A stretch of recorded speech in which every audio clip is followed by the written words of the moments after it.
IBHA.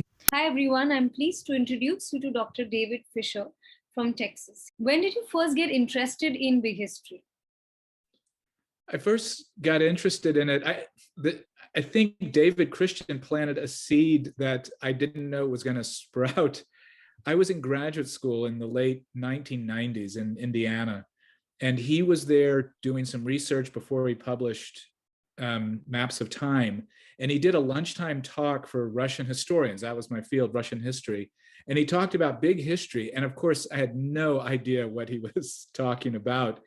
But then several years later, when I was in Texas, a colleague handed me a book and said, "You might be interested in this." And it was Maps of Time. And I read that, and it seemed to kind of open up for me this new world I had gone into, from Russian history to getting involved in world history, and then going even bigger with big history. And so I just found it a fascinating way to think about how to place humanity in something that was even larger than global history.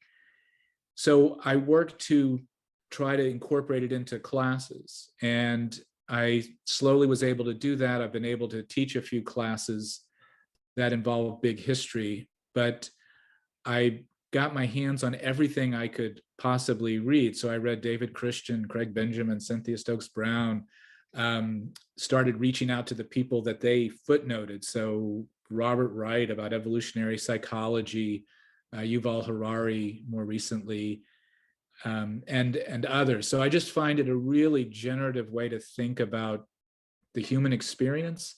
And so it's built over more than 10 years. So, how do you practice big history in your daily life? Yeah, so the way I practice it is I read in big history topics all the time.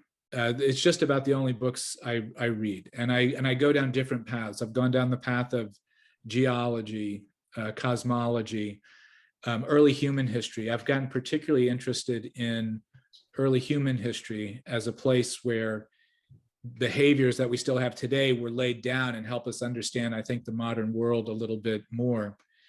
And then I incorporate that material into world history surveys I teach. I've stretched out the front part of the survey, usually the Paleolithic period or even before then gets breezed over in about 5 minutes. I spend a couple weeks on it now.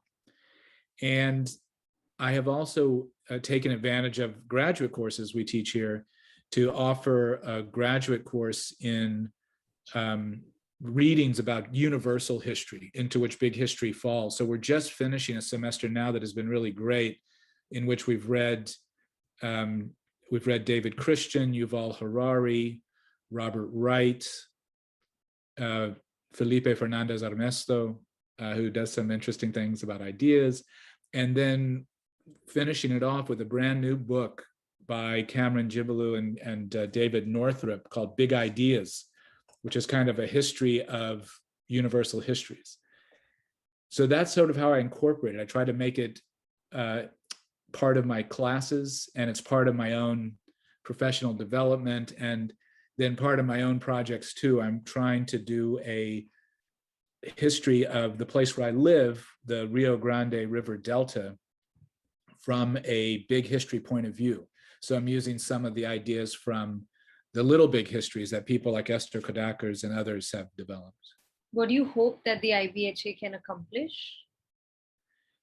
Well, the IBHA is extraordinary for like the broad tent under which people from all different kinds of interests come together.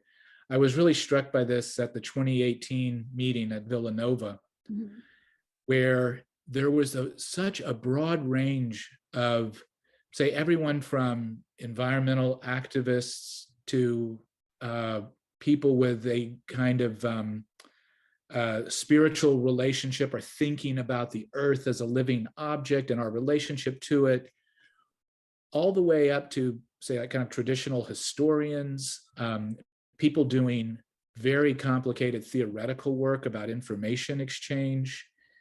And we saw like such a broad range of people there. The keynote speaker, Tyler Volk, was, he's more in like the theoretical camp. And I heard others like David Christian and folks that were doing work that was really difficult for even me to understand, coming from a history background instead of a scientific background. So I really like the way the IBHA brings all those people together into this really dynamic meeting where at meal times, you don't know who you're going to sit down and talk to. Could be a poet, could be an astrophysicist, could be another historian. So I like that. I like the outreach the IBHA is doing with its publications. And I look forward to being a part of it into the future. Any message that you have or anything that you want to convey? I think a big history sensibility that is part of our educational system, or part of the educational system around the world, goes even further than something like world history in breaking down the barriers that people use to separate themselves.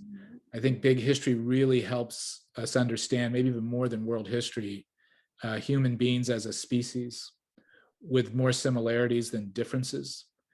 So I find it an amazing way to stop and think a little bit more about how we're all interrelated, we're all in the same boat or on the same planet, and that one of the things you learn from reading big histories, universal histories about evolutionary psychology even, is that cooperation is really the key thing that makes life for human beings possible. Very inspiring. Thank you so much for your time. And please do like, share, comment, and subscribe to the International Big History Association's YouTube channel. IBHA